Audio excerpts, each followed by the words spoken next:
Creo que todos sabemos que vivimos en tiempos muy difíciles y que hay muchas cosas pasando en el mundo hoy.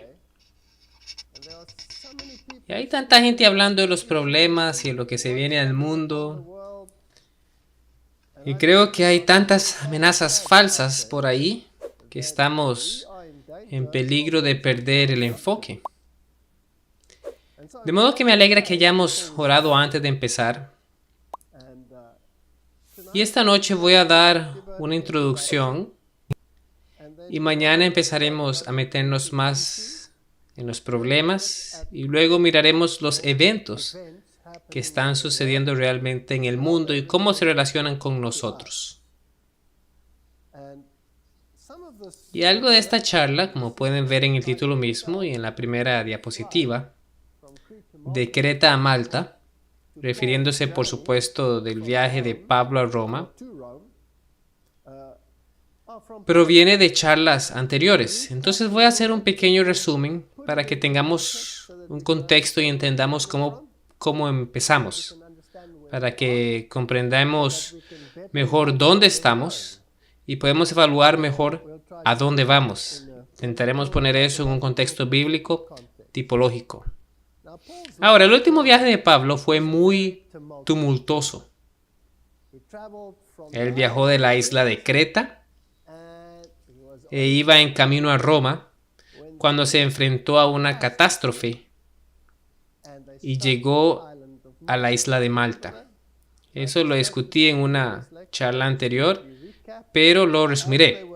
A medida que iban acercándose a esta isla, en esta tormenta tempestuosa, más bien, se dieron cuenta que iban a naufragar. En Lucas capítulo 12, versículo 37 dice: Bienaventurados aquellos siervos a los cuales su Señor, cuando venga, halle velando. De cierto os digo que se ceñirá y hará que se sienta a la mesa y vendrá a servirles. Y aunque venga a la segunda vigilia, y aunque venga a la tercera vigilia, si los hallare así, bienaventurados son aquellos siervos. Entonces el Señor quiere que seamos vigilantes. ¿Qué es lo que Él quiere que vigilemos? ¿De qué debemos cuidarnos?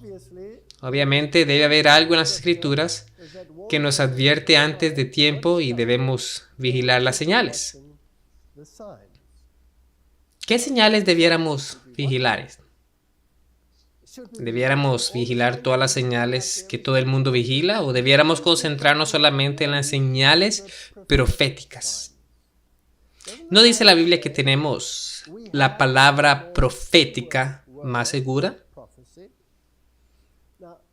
¿Por qué dijo Pedro esas palabras? Tenemos la palabra profética más segura.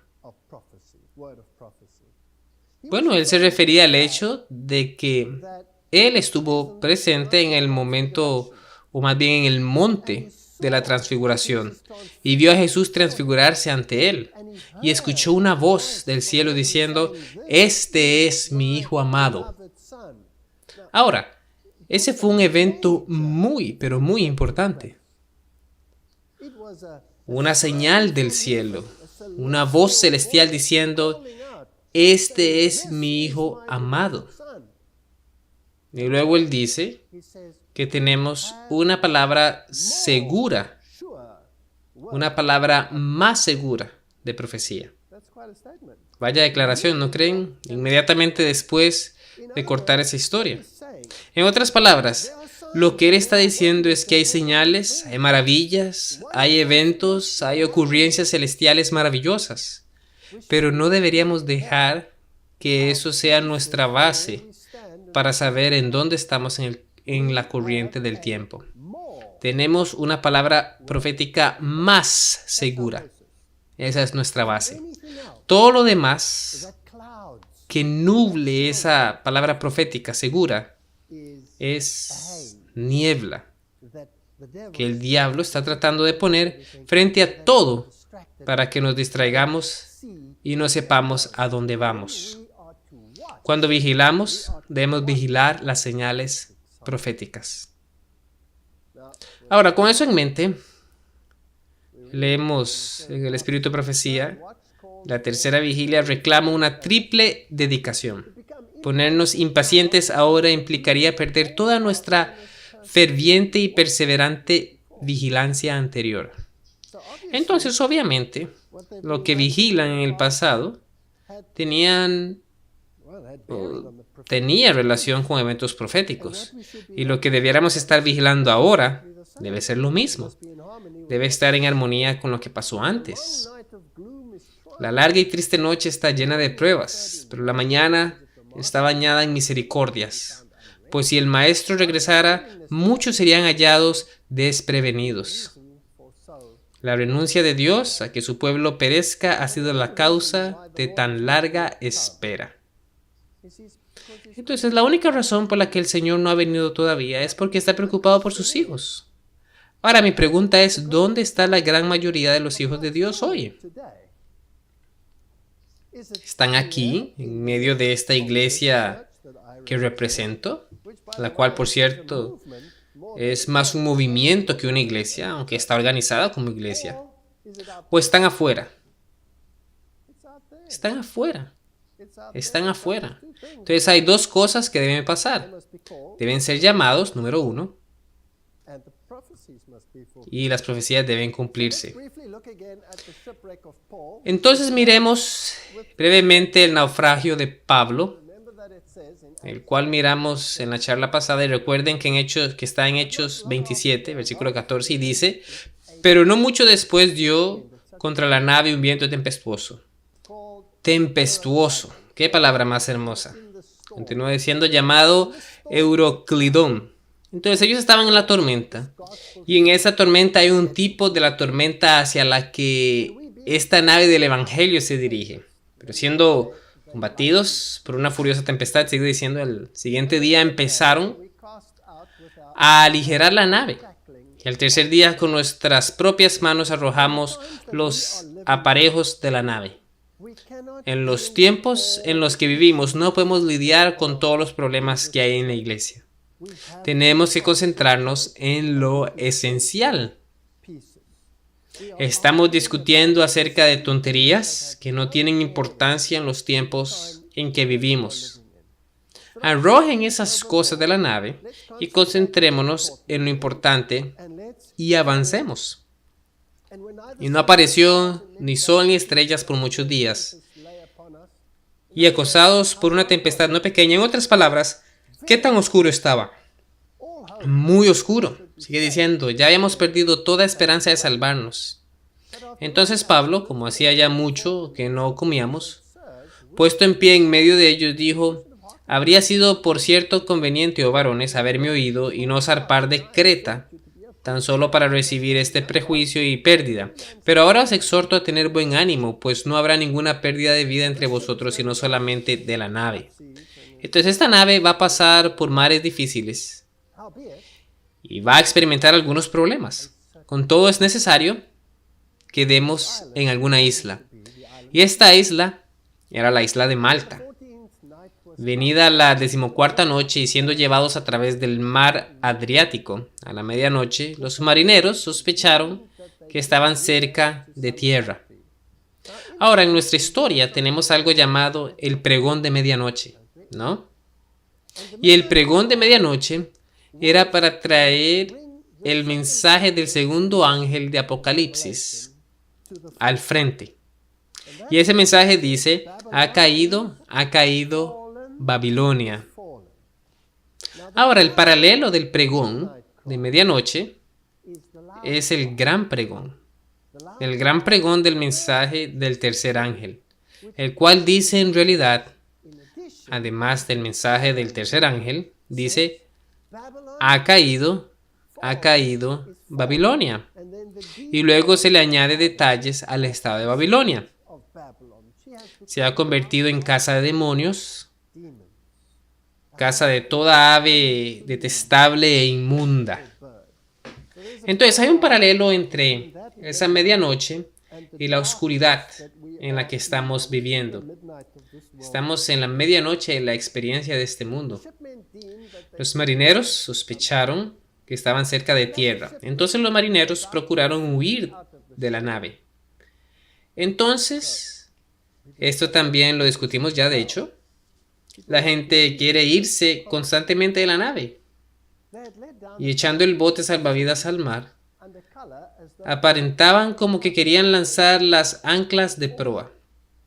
Entonces, ellos pretenden estar en la nave, pero realmente no son parte de la nave. Pero Pablo dijo al centurión, a los soldados: si estos no permanecen en la nave, vosotros no podéis ser salvos. Esa es una tipología fascinante que tenemos ahí. Entonces los soldados cortaron las amarras del esquife y lo dejaron perderse. Por tanto, os ruego que comáis. ¿Qué manutención necesitamos en esta crisis? Necesitamos la palabra, eso es lo que necesitamos. Necesitamos regresar a lo básico, olvidar lo periférico, olvidar discutir sobre si los zapatos debieran ser rosados o azules. ¿A quién le importa? ¿O de qué color debería ser su cabello, la longitud de sus vestidos? Lo que sea, estamos discutiendo por todo tipo de cosas.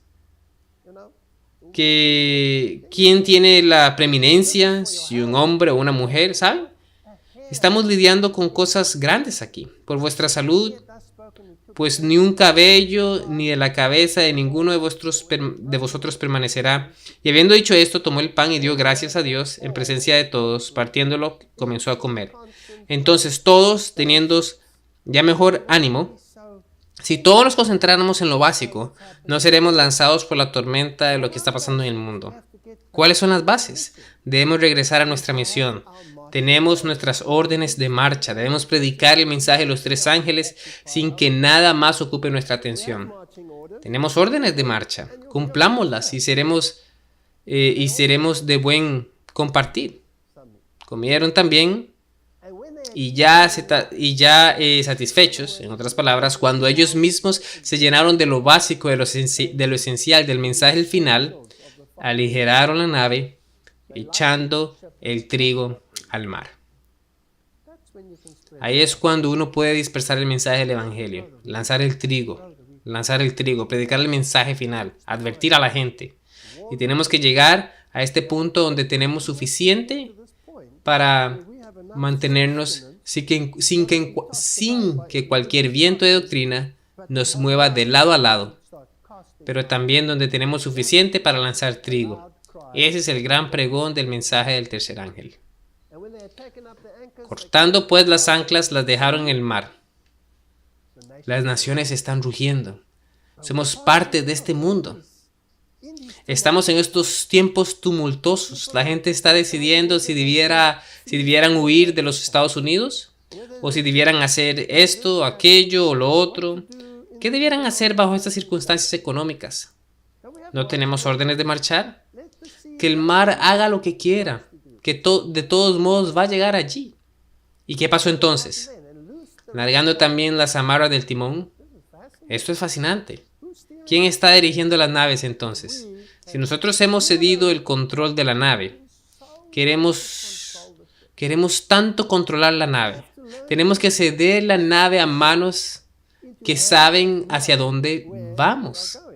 Las profecías nos han dicho que viene un enfrentamiento. Y no hay manera de que vayamos a escaparnos de ese enfrentamiento. La confrontación es inevitable y va a venir. Soltemos las amarras, dejemos el control a Dios. Dejemos de estresarnos por esto, eso, lo otro. Sigue diciendo: y aislada al viento, la vela de proa, enfilaron hacia la playa, pero dando a un lugar de 2 aguas, hicieron encallar la nave. Y la proa hincada quedó inmóvil y la popa se abría con la violencia del mar. Entonces los soldados acordaron matar a los presos. ¿Habrá un decreto de muerte? Habrá un decreto de muerte, pero si el maestro está al mando, para que ninguno se fugase nadando, pero el centurión, queriendo salvar a Pablo, les impidió este intento y mandó que los que pudiesen nadar se echasen los primeros y saliesen a tierra. Aquel que va a salvar a los Pablos no va a permitir el decreto de muerte y va a salvar a su gente. De modo que no tenemos por qué tener pánico con respecto a estas cosas. Y los demás parten tablas, parten cosas de las naves. La nave es importante todavía.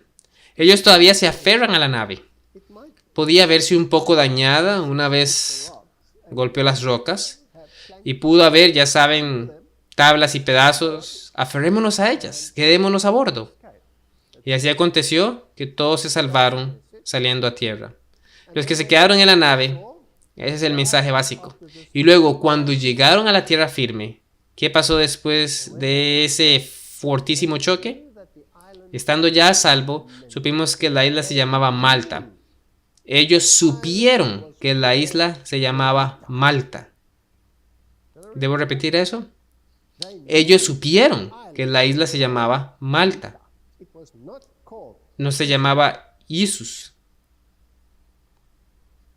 Y los naturales nos trataron con no poca humanidad, porque encendiendo un fuego nos recibieron a todos a causa de la lluvia que caía. Entonces ahí es cuando el Espíritu Santo será derramado y cuando la lluvia tardía caerá. Entonces habiendo recogido Pablo algunas ramas secas, las echó al fuego. Ya comenzamos esa historia. Y una víbora, huyendo del calor, se le prendió en la mano. Señales y maravillas siguen a los creyentes. Ningún arma forjada prevalecerá. Entonces esa es la tipología básica, de la manera en la que yo me atrevería a interpretarla. La gente está dormida en sus pecados y necesita que se haga sonar la alarma ante ellas, antes de que pueda sacudir su letargo. Sus ministros han predicado en cosas placenteras, pero los siervos de Dios, que son portadores de verdades sagradas y vitales, deberán proclamar el mensaje en alta voz para que la verdad arranque el ropaje de seguridad y se abra paso hasta el corazón. Entonces tenemos un mensaje especial. Dejemos lo que no es esencial, enfoquémonos en lo que es esencial, compartamos la comida que es el Evangelio y el mensaje especial para este tiempo.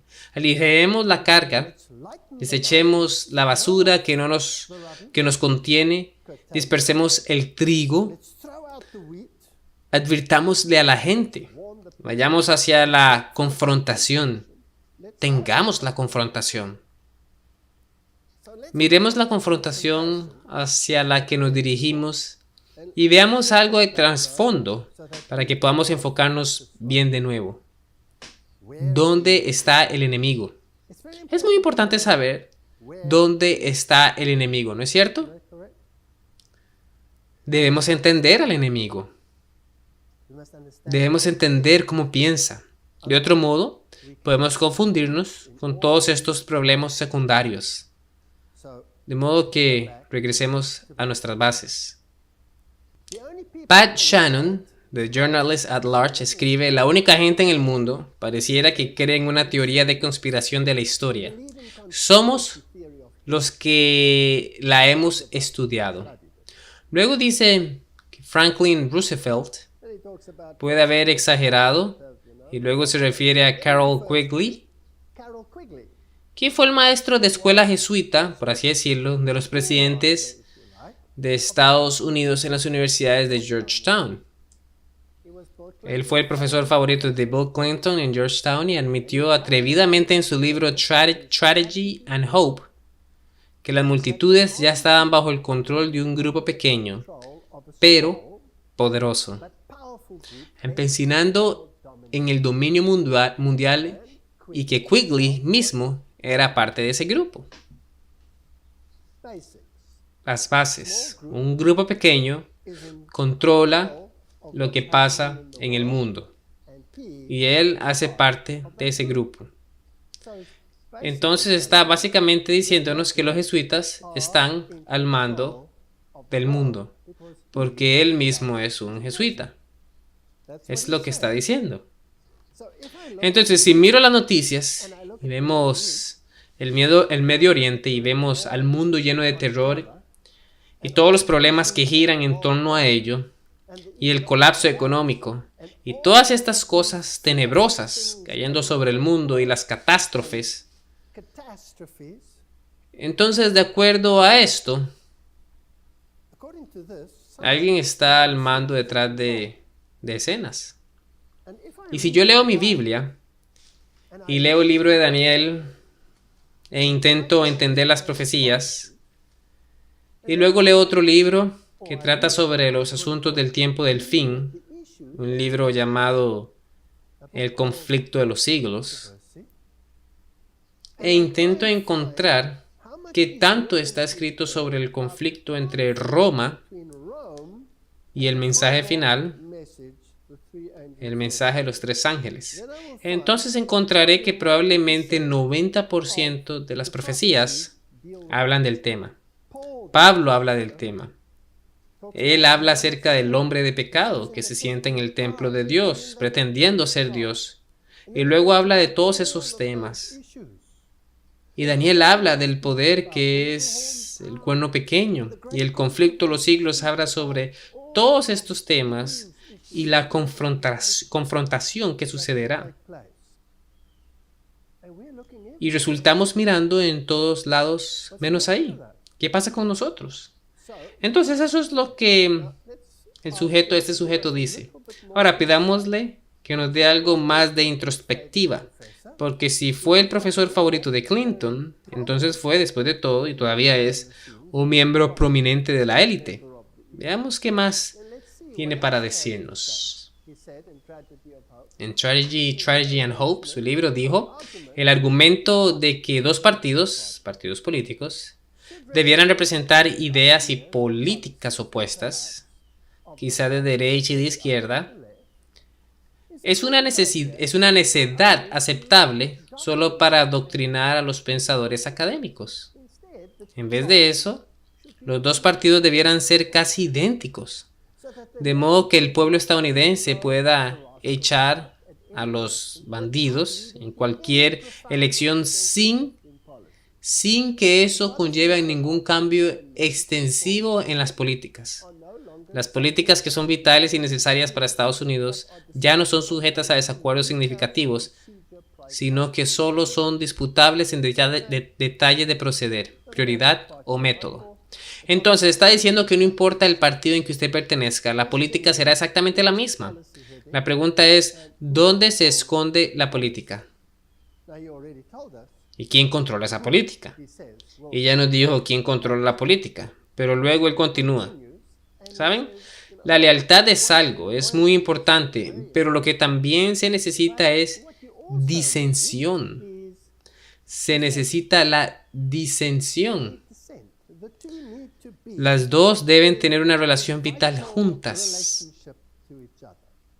Básicamente, sin disensión no se llega a ninguna parte. Es lo que él dice.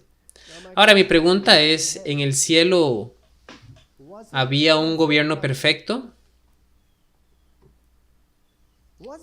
¿Hubo disensión alguna en el cielo? No. Hasta que alguien decidió introducir la disensión. Entonces, ¿quién es el maestro de la disensión en este planeta? Es aquel que controla las fuerzas del bien o el que controla las fuerzas del mal. Entonces, el que propaga la disensión continuamente debe, de alguna manera, caer dentro del poder que propaga la disensión. ¿No es cierto? Ok.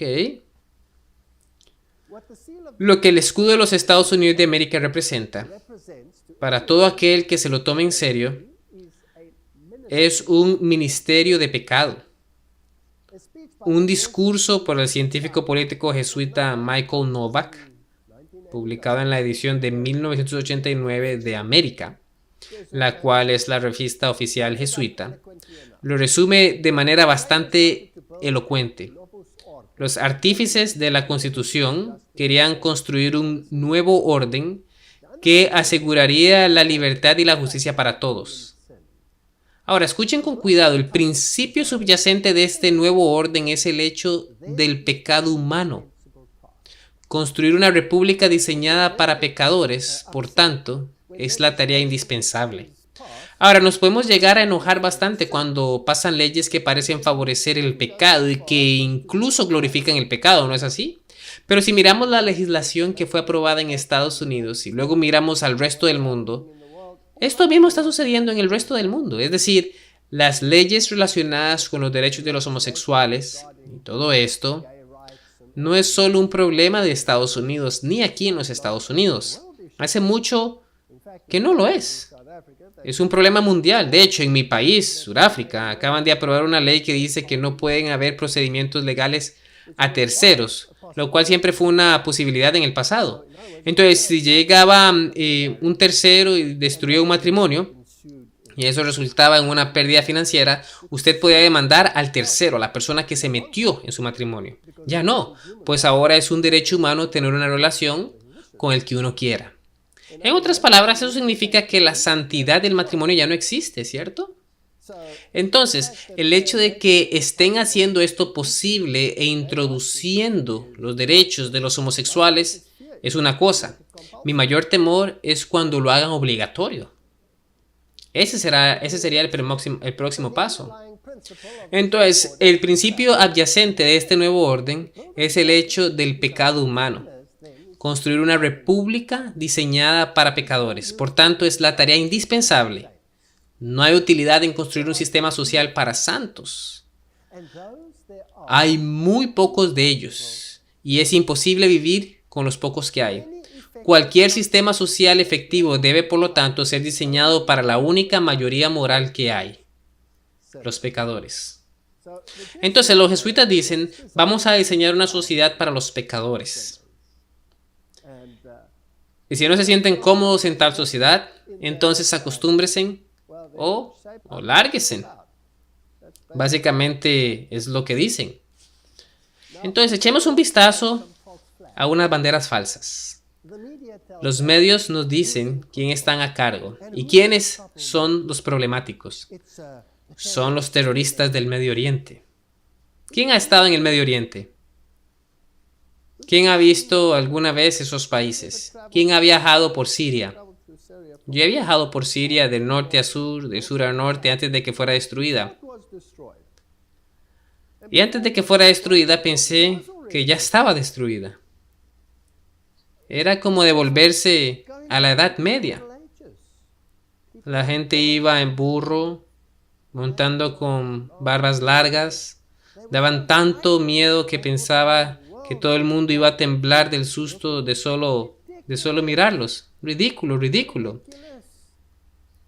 Y si uno mira su sociedad y la manera en que viven, debe haber algo más que crea esa bandera falsa. Son los sionistas los que están al mando, los banqueros, los que tienen el dinero, y los Rothschild, y todos esos. Ellos son los que están al mando. ¿Han escuchado de esas cosas también antes? Ahora, aquí hay una interesante en la enciclopedia judía. La enciclopedia judía de 1906 describe a los Rothschild como los guardianes del tesoro papal. Incluso la enciclopedia judía los describe como guardianes del tesoro papal. Ahora, esta manera de decir Rothschild o Rothschild está totalmente equivocada. Es una palabra alemana y se dice Rothschild. Y Roth es rojo y Schild es un escudo. ¿Quiénes usaban escudos rojos en la guerra? El ejército romano. El ejército romano marchaba con escudos rojos. Entonces, este es el ejército romano. Ellos son judíos de nombre, pero no son judíos. Son judíos de nombre. Son judíos papales. Entonces son gente papal disfrazada. Eso es lo que ellos son. Ahora, ¿hacia dónde nos dirige Roma? Debemos mirar a Roma, pues la Biblia nos dice, si miramos Apocalipsis capítulo 13, hay dos jugadores al final de los tiempos. La bestia que sale del mar y la bestia que sale de la tierra. Esos dos son los jugadores principales. Ahora, todos los reformadores concordaron en que la bestia del mar es el sistema papal, el cual tiene todos los componentes de los reinos anteriores incorporados. Hablaba como león, Su religión es babilónica. Tiene padre, madre e hijo, justo como las religiones babilónicas. Tiene todos estos intermediarios, etc. Su cuerpo era griego. Pero antes de que lleguemos a la parte griega, sus pies eran pies de osos. Entonces eran medo-persas. Entonces se paraban sobre pies como los medos persas, lo que significa que es un sistema organizado con base en medo-persa, en mitraísmo. Todo el sistema romano está basado en el mitraísmo, la manera como está dividida, los dominicanos, los jesuitas, los fulanitos, es mitraísmo, todo eso es mitraísmo. Su cuerpo, su mayor parte, es la filosofía, es griego. Su sistema legal por medio del cual gobierna, pues tiene coronas, es romano. Entonces es una bestia conglomerada, la cual todos los reformadores estuvieron de acuerdo en identificar como el papado. Y ahora la segunda bestia, de acuerdo a los reformadores, era todavía futura. Wesley escribió poco antes de su aparición que no podía estar lejos. Esta bestia son los Estados Unidos de América. Entonces, esos son los dos que estamos observando. Y los dos trabajan juntos de acuerdo a la escritura. Y el uno hace por otro lo que el primero tendrá por criterio de adoración. ¿No es correcto? Entonces, aquí tenemos algo fascinante. Esto es lo que debemos vigilar.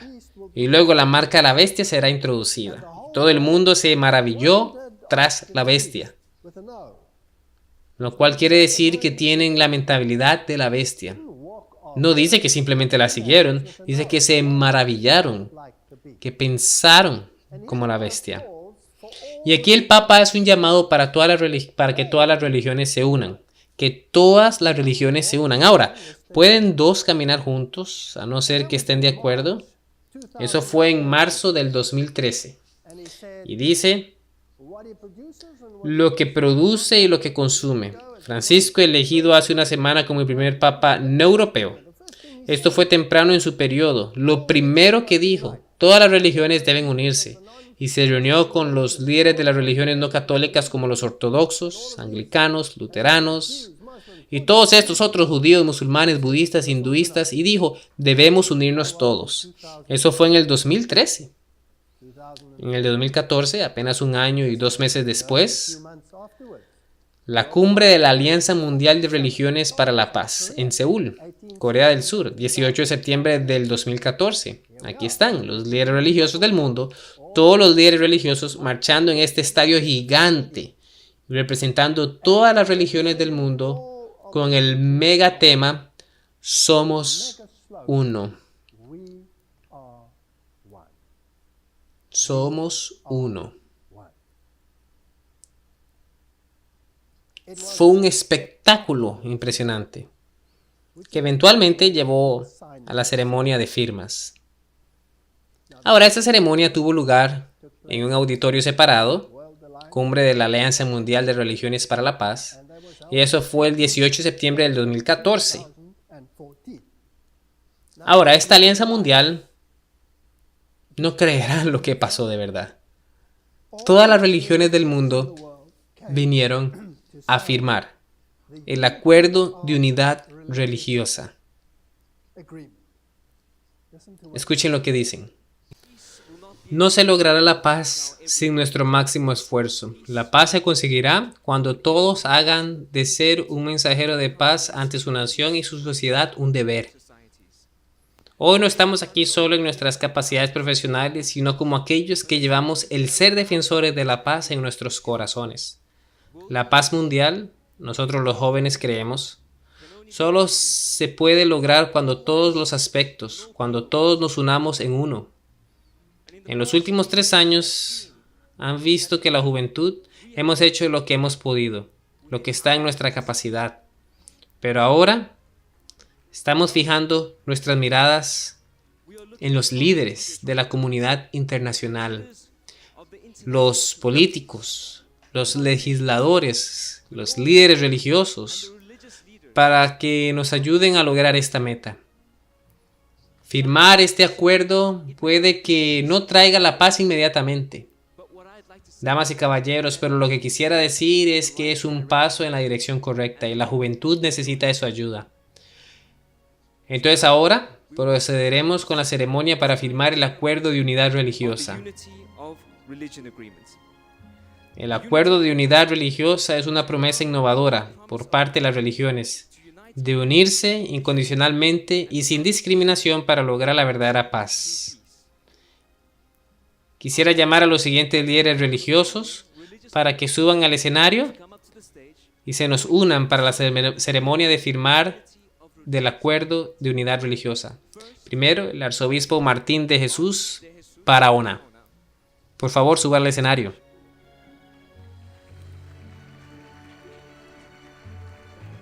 También el representante de su santidad,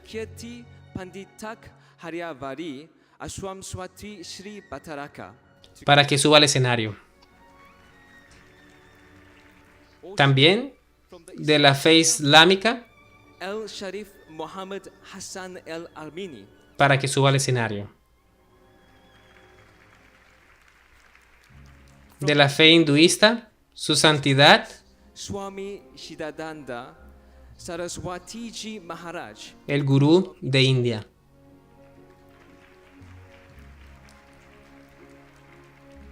De la fe del budismo, representante doctor, fundador del... Por favor, si puede subir. De la Iglesia Católica,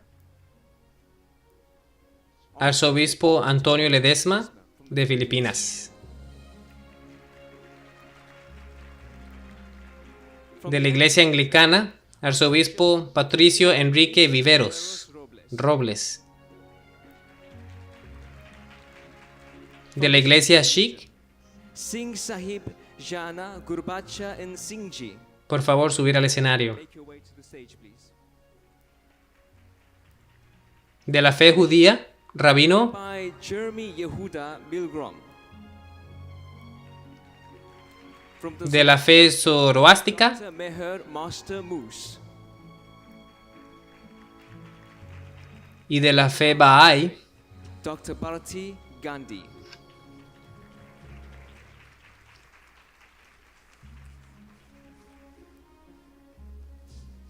En este momento también quisiéramos llamar a los anfitriones de la cumbre de la Alianza Mundial de Religiones para la Paz.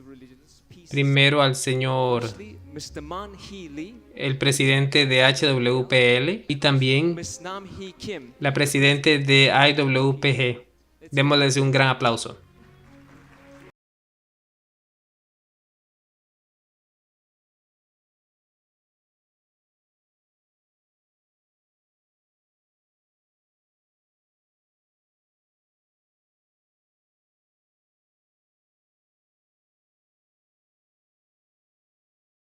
El procedimiento continúa en el escenario. Conduciré la ceremonia de firme del acuerdo para proponer la promulgación de una ley internacional para el cese de la guerra y la paz mundial justo debajo del escenario con nuestras delegaciones. Y para establecer la paz. Para que la herencia de la paz sea llevada a todas las generaciones, debemos hacer todo lo que esté a nuestro alcance para terminar todas las guerras en esta tierra y para establecer paz mundial de acuerdo a la voluntad del Creador, Dios. Por tanto, todas las religiones deben unirse bajo Dios, como uno. Juremos a la vista de Dios que toda la gente del mundo y los defensores de la paz quedan bajo la guardia de la unidad religiosa. Por tanto, reconocemos que debemos ser recreados a través de la semilla de Dios para que podamos ser reunidos como la familia de Dios. Y que en esa iluminación brille una luz eterna sobre la tierra, beneficiando a nuestro prójimo, así como a nosotros mismos. Reconocemos nuestra necesidad de arrepentimiento, así como nuestra necesidad de mostrarle gracia a toda la gente del mundo. Gracia que puede ser vista a la luz, lluvia y el aire del cielo. A través de esa gracia, llevar a la humanidad a la salvación de la muerte. ¿No es eso sobresaliente? Todas las religiones del mundo, hindúes, budistas, Sikh, Bahá'í, Islam, judíos, católicos, anglicanos, firmando que tienen un solo y mismo Dios, el que vemos en la lluvia, en el ambiente. Ese es el Dios panteísta que ha estado predicando, que se ha estado predicando en las Naciones Unidas por años. Entonces, ellos se han unido. ¿Quién faltó en esta ceremonia de firmas?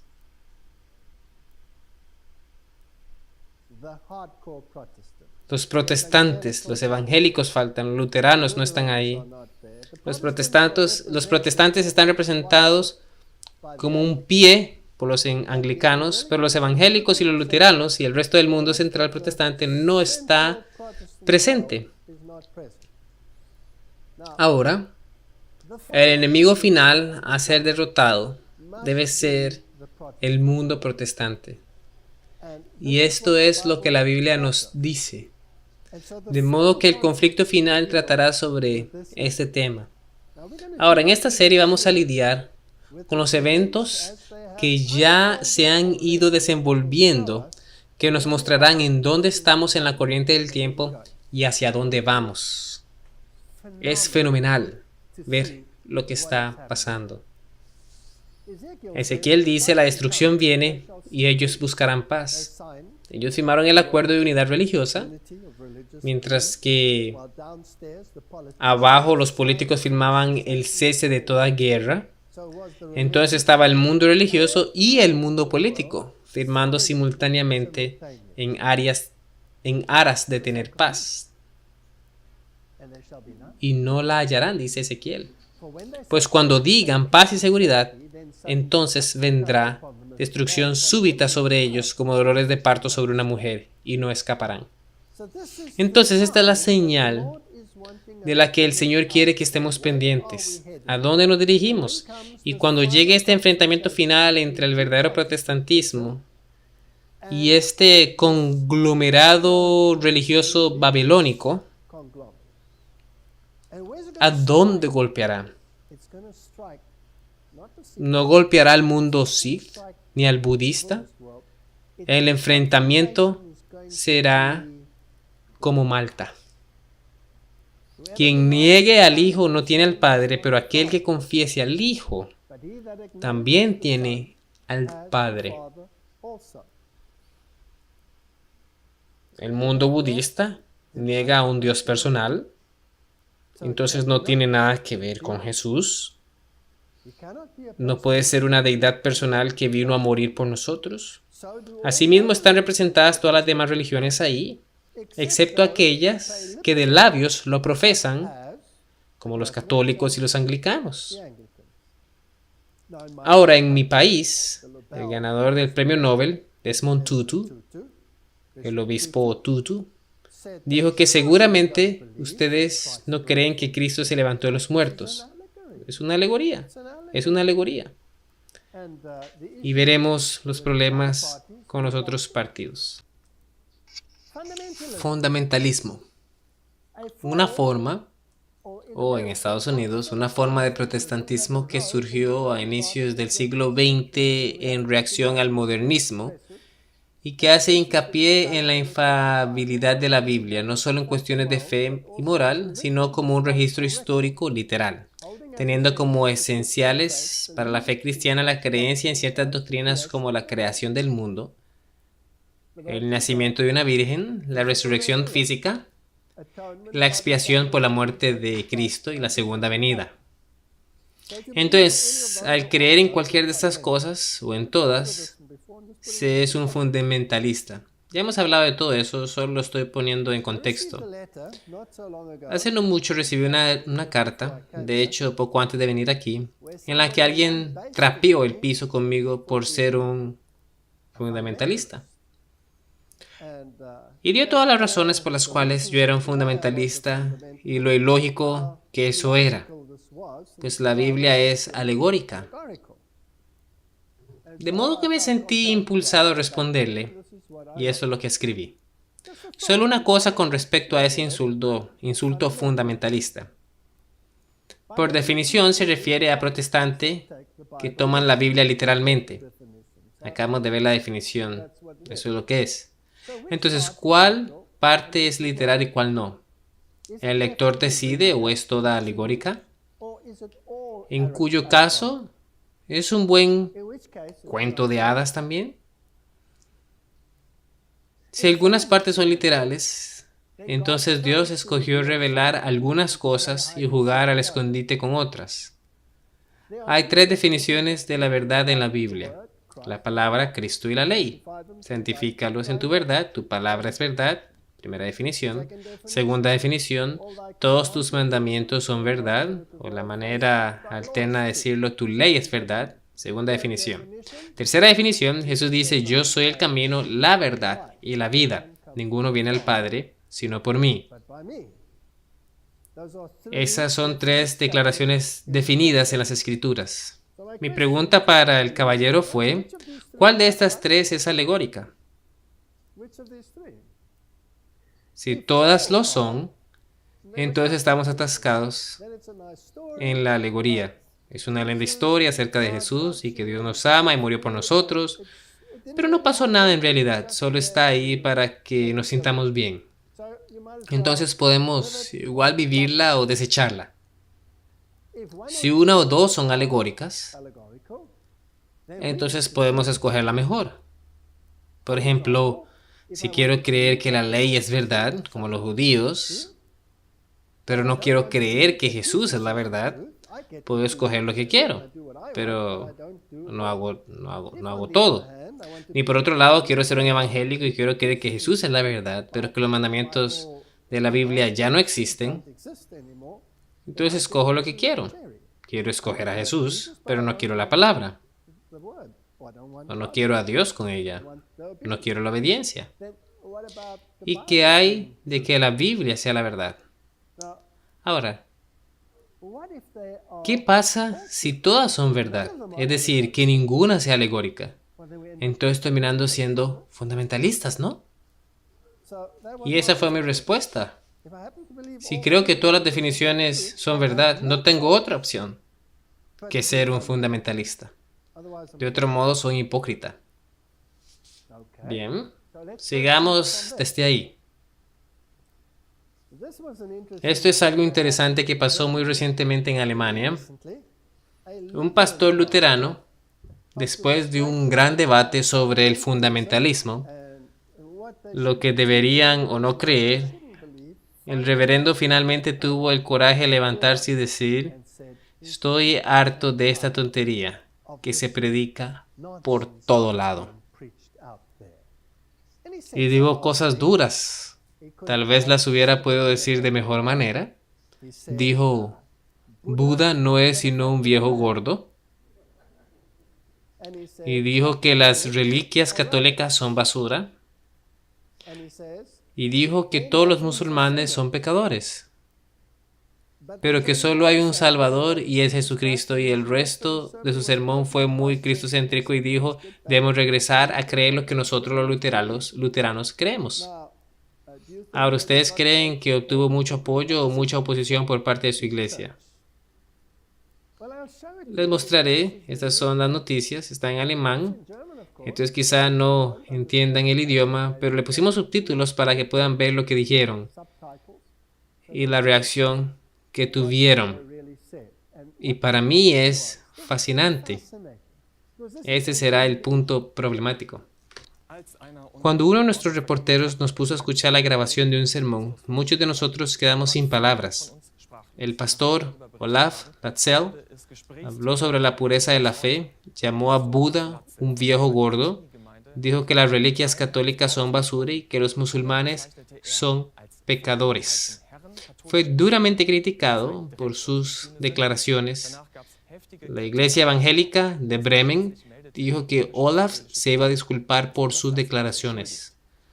Sus colegas pastores llamaron a distanciarse también de sus declaraciones. Nadie quería llegar tarde, y 100 de los 130 pastores hicieron una declaración pública a favor de la unidad de las religiones y se distanciaron de los comentarios difamatorios de Olaf. Tenemos que tener en cuenta que incluso en nuestras filas hoy hay fundamentalistas que hacen declaraciones divisivas. Ahora mismo lidiaremos con este asunto, discutiremos esto y haremos un llamado a un debate teológico dentro de la Iglesia Evangélica de Bremen. Los líderes de la iglesia discutieron el asunto con Olaf.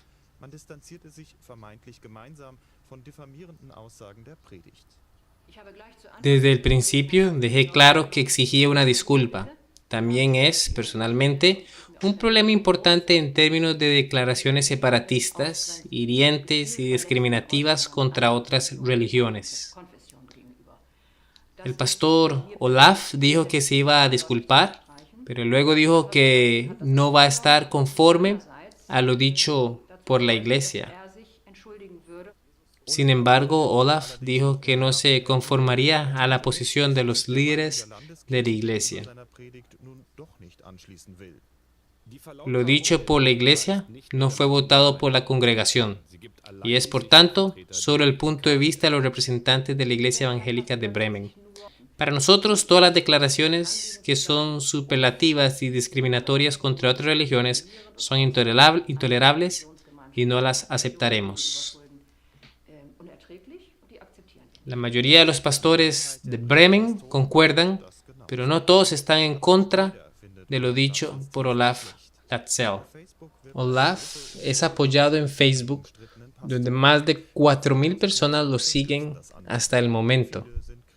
Muchos de ellos son cristianos fundamentalistas que vienen de Europa, entre ellos activistas políticos de ultraderecha.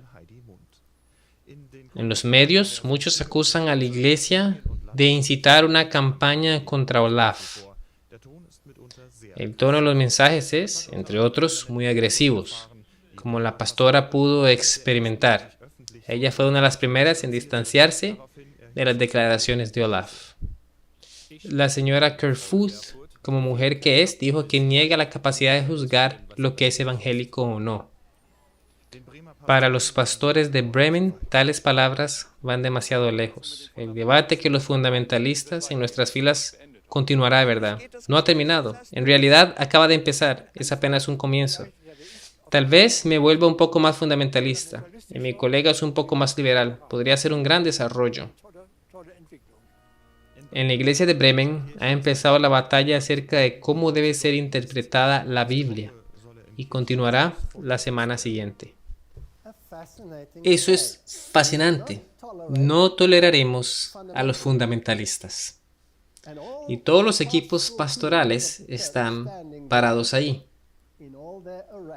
con toda su parafernalia, con una pancarta que dice: somos la nación del arco iris, somos uno con todas las demás religiones. Este es el cristianismo evangélico del duro. Como consecuencia, muchos debates y la teología contra el fundamentalismo. Este es el día evangélico en Stuttgart, donde hablaron en contra del fundamentalismo. Estos son los teólogos. No creemos en zombies. ¿A quién se refieren? A Jesús. Saliendo de los muertos. Eso es un zombie. Y sus declaraciones son, bueno, en contra de la Biblia, que ni siquiera las pondré en pantalla. Algunos, lo mínimo, son asquerosas, especialmente los comentarios. El odio que se está creando contra el fundamentalismo es tangible. Y es fascinante que los dos campos se están empezando a formar, pues miles de personas se pusieron de parte del sermón de Olaf y dijeron: ahí es donde necesitamos ir, Jesús debe volver a ser el centro. E inmediatamente lo tildaron de extremistas, junto con grupos que tienen puntos de vista extremos. Son muy astutos al usar los medios. La confrontación que viene es entre el fundamentalismo cristiano y Malta. el brazo militar de la bestia. Esa es la confrontación. Ahí es donde debe estar nuestra atención. La unidad cristiana significa rechazar el proselitismo y la competencia, dice el Papa.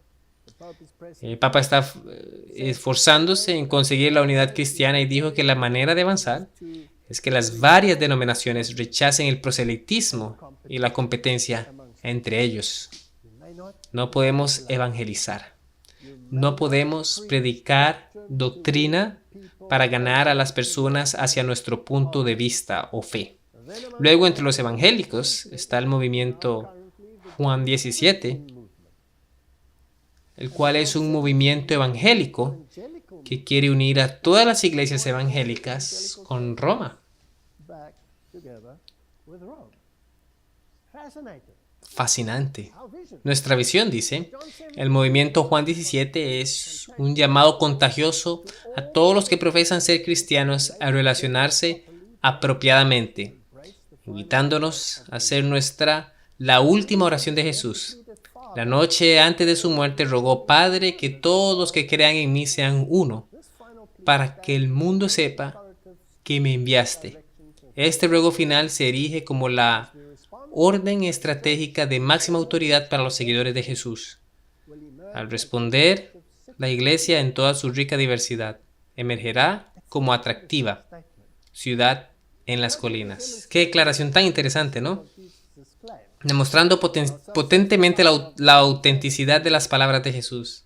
Al menos eso dice el fundador del movimiento Juan 17. Y solo para mostrar que está íntimamente relacionado con Roma, el Papa mandó una carta personal al movimiento felicitándolos. Y también mandó un video. Y voy a mostrarlo. Y nuevamente está en otro idioma, pero les voy a poner subtítulos. Está en español. Y vamos a analizarlo. Pero primero veamos cuáles son sus bases. El Papa Francisco hace llamado a la unidad entre evangélicos y católicos. La división es el trabajo del diablo. Interesante que la Biblia dice: vengan y seamos separados. Él dice: ese es el trabajo del diablo. El Papa Francisco ha hecho un llamado a la unidad entre evangélicos, católicos y cristianos de otras denominaciones, haciendo énfasis en que somos uno en Cristo y advirtiendo que la división entre grupos en el trabajo es un trabajo del diablo. La división es la obra del padre de las mentiras, el padre de la discordia, quien hace todo lo posible por mantenernos alejados. ¿Pueden ver hacia dónde va? ¿Hacia dónde va la nave? ¿Va hacia una confrontación con Roma o no? Hacia allí se dirige y nuestro enfoque debería estar en el lugar correcto. Hermanos y hermanas, que la paz de Cristo sea con ustedes. Perdónenme por hablar en español, pero mi inglés no es lo suficientemente bueno para expresarme apropiadamente. Hablo español, pero por encima de todo, hablo el lenguaje del corazón.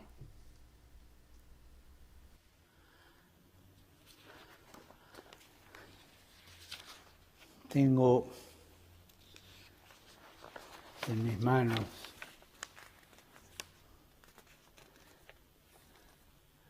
esta celebración de unidad cristiana que ustedes me han enviado, esta jornada de la reconciliación.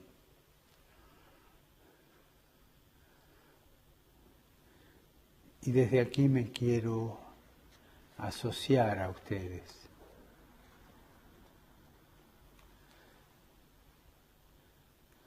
Padre, que sean uno en nosotros, para que el mundo crea que tú me has enviado.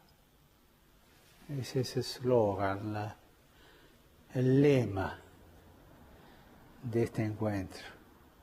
Una oración para que el Padre conceda la gracia de la unidad. Este sábado 23 de mayo, desde las 9 de la mañana hasta las 5 de la tarde, voy a estar con ustedes, espiritualmente. con todo mi corazón, buscando juntos, pidiendo juntos la gracia de la unidad. La unidad que está germinando en nosotros. La unidad que comienza sellada por un solo bautismo, el que todos tenemos.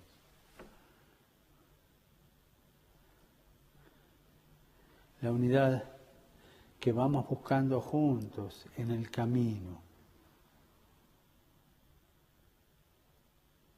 La unidad espiritual de la oración, los unos por los otros. La unidad del trabajo conjunto en la ayuda de los hermanos, de los que creen en la soberanía de Cristo. Queridos hermanos, la desunión es una herida en el cuerpo de la Iglesia de Cristo. Y nosotros no queremos que esa herida permanezca. La desunión es obra del padre de la mentira, del padre de la discordia, que siempre busca que los hermanos estén divididos.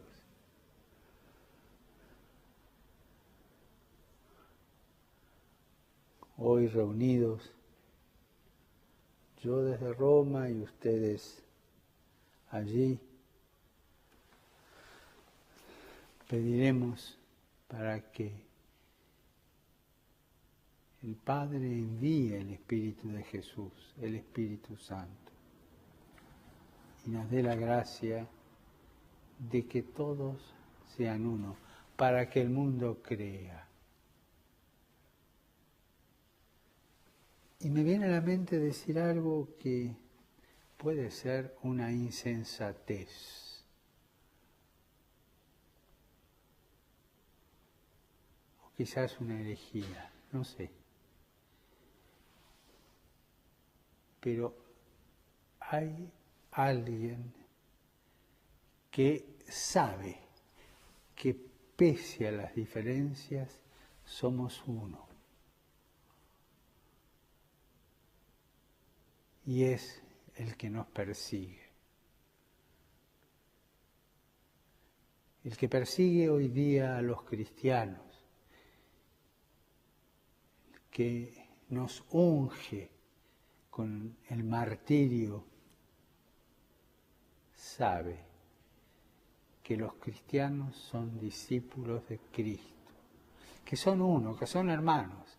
No le interesa si son evangélicos, ortodoxos, luteranos, católicos, apostólicos, no le interesa. Son cristianos. Y esa sangre se junta. Hoy estamos viviendo, queridos hermanos, el ecumenismo de la sangre. Lo detengo aquí.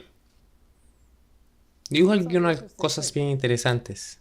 Primero se refirió a la herida que necesita ser sanada. Y luego se refirió a la persecución de cristianos, donde los cristianos están siendo asesinados independientemente de sus denominaciones. Ahora, obviamente, eso es una referencia a los eventos que suceden en el mundo hoy. Y una referencia a ciertos grupos que cometen actos maliciosos contra cristianos. Ahora, mi pregunta es esta. ¿Es posible que alguien pueda ser tan malvado que pueda crear situaciones en las que se pueda lograr que esa persona desea, pues el fin justifica los medios? Entonces quiero desempacar un poco más esto y debo trabajar más cuidadosamente. Ahora, también dijo lo siguiente. Él expresó que su mayor tristeza viene de los cristianos fundamentalistas. así como de los musulmanes y judíos fundamentalistas. No están dispuestos a dialogar de ninguna manera significativa, sino que se retraen hacia sus propios campamentos y lanzan acusaciones y comentarios odiosos. Los verdaderos objetivos son los cristianos fundamentalistas, pues ellos son los que ponen problema a la unidad, ya que si uno cree que Jesús es el único camino y que no hay otro nombre bajo el cielo o sobre la tierra por el cual se pueda ser salvo, entonces no hay manera de que se pueda igualar la deidad con la deidad de otras religiones. Es una imposibilidad física. Sé que ha habido muchos intentos, incluso dentro de nuestras filas, de lograrlo, pero el hecho es que no puede ser hecho con base en las Escrituras. Dijo también que si intentamos construir la unidad en torno a asuntos doctrinales, solo lograremos el Apocalipsis. Entonces, la doctrina debe ser dejada de lado para lograr la unidad. Déjenme leerles ahora 2 de Juan, a ver qué dice allí, capítulo 1, versículo 7. Porque muchos engañadores han salido por el mundo, que no confiesan que Jesucristo ha venido en carne. Quien esto hace es el engañador y el anticristo. Entonces, cualquier sistema religioso que niegue que Dios vino totalmente como un humano es un engañador. Ahora, ¿cómo encaja el catolicismo en este panorama? ¿Luego no confiesa a Jesucristo? Ellos dicen confesar a Jesucristo, pero en las acciones lo niegan. Esto es porque en el catolicismo Jesucristo no bajó totalmente. Él no se volvió carne, no se volvió totalmente humano. Él se quedó a un nivel más alto y es por eso es que se deben emplear mediadores entre él y el hombre. Por eso los sacerdotes actúan como mediadores, o los santos, o María, porque hay que pasar por ellos para llegar a Cristo. Pero la Biblia dice que Él se bajó totalmente y tuvo comunión con la humanidad cara a cara y tocó la mano del leproso cuando todos huían de la lepra. Él fue quien la enfrentó con su toque.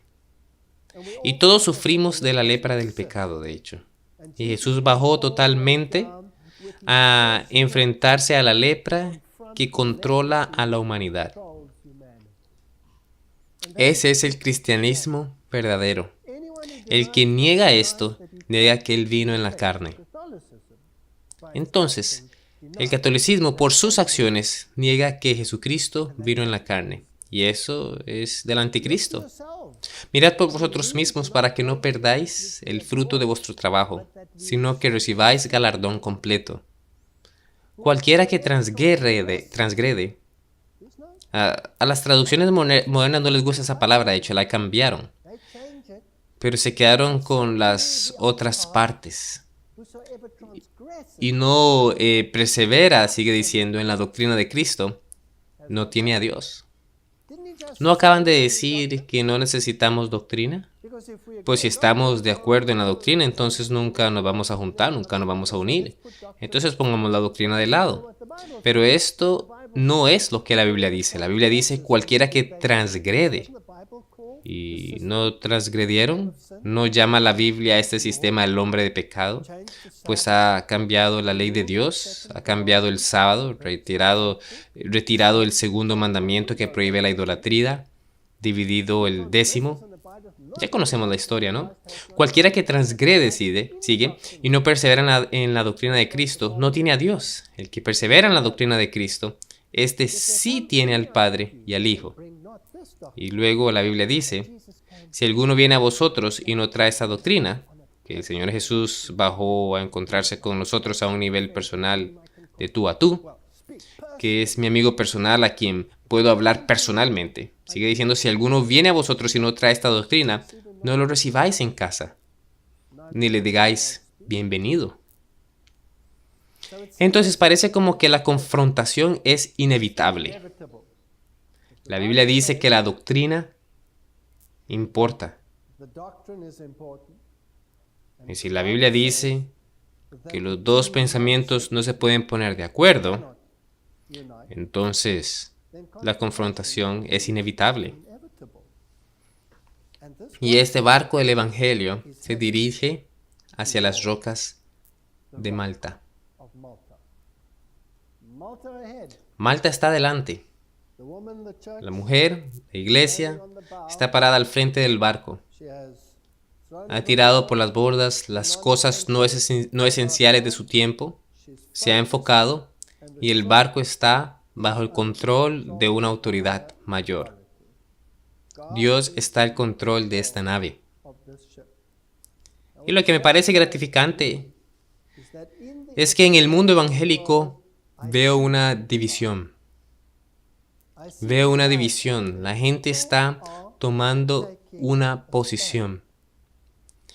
Y el problema es que esta gente debe ser alcanzada con el llamado final, el cual es el gran pregón del mensaje de los tres ángeles, ya que si defienden su posición desde donde están ahora y reciben la persecución del mundo, y además también tienen la confrontación de este sistema religioso unificado bajo el control de la bestia de Apocalipsis 13,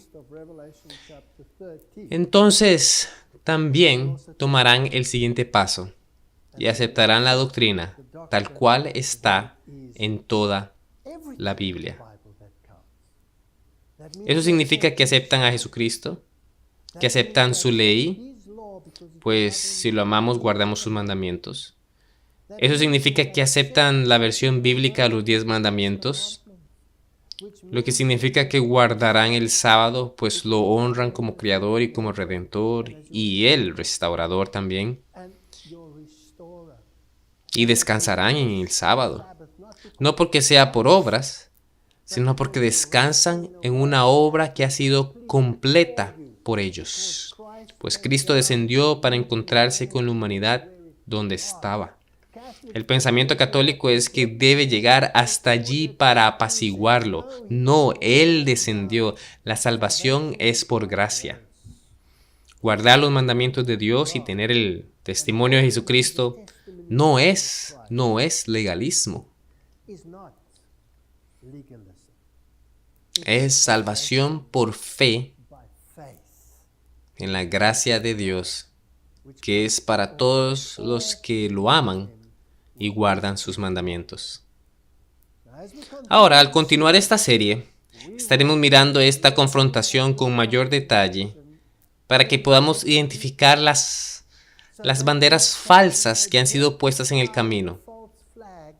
Todas las situaciones que han sido creadas para formar este conglomerado que vemos surgiendo en el mundo hoy. Que el Señor nos ayude al estudiar su palabra y que nos dé sabiduría e introspectiva para entender. Terminemos con una oración. Padre Celestial, tenemos nuestras órdenes de marcha y la palabra profética más segura. ¿Cuánto debemos aferrarnos a esto para ser educados? Y Señor, no nos has confiado este mensaje porque seamos mayores o mejores. De hecho, somos menores que todos. Pero nos has confiado este mensaje no solo a esta iglesia a la que personalmente pertenezco, sino para todo el mundo, todos los sistemas religiosos del mundo. Pues tienes hijos en todos los sistemas religiosos del mundo. Pero tienes un gran número en el mundo protestante. Y oro para que, por nuestros esfuerzos humildes, muchos de estos se separen de este mundo y te sigan en plena obediencia a tu ley y en el único camino a la salvación, el cual es el Señor Jesucristo.